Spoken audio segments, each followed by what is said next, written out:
Kelly Murphy Wheatley, aged 24 years old, was hit by a drunk driver while riding bikes with her husband and 14-month-old son. Kelly died.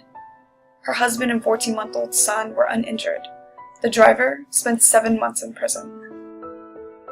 Of all drivers with a blood alcohol content of 0.08% and above involved in fatal crashes in 2014, 59% of them were aged 21 to 34. Crystal Lamonis, 22-year-old female. She was in the backseat with no seatbelt. Her friend who had been drinking was driving. They ran into a concrete column. She was thrown from the backseat into the windshield. She had emergency surgery, spent 2 days in the ICU before being declared brain dead. Her friend, the driver, was charged with intoxicated manslaughter and spent 6 years in prison. Statistics show every 90 seconds is the frequency a person is injured in a drunk driving crash. Elena Luis Ortiz, 21-year-old female. She was with a friend who had a flat tire. While they were sitting in the car waiting for a tow truck, a drunk driver hit them. She did not survive. She was also 6 months pregnant. Her son Romeo was also killed. Instead of a baby shower, her family planned for a funeral. An average drunk driver has driven drunk 80 times before their first arrest.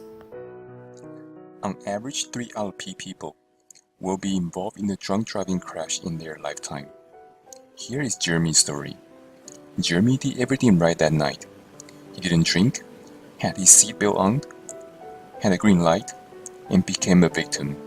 He was T-boned by the drunk driver, was in a coma for 3 days. After that, he woke up. He had to be placed in a medically induced coma.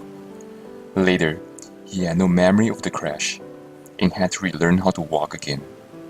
He was fortunate.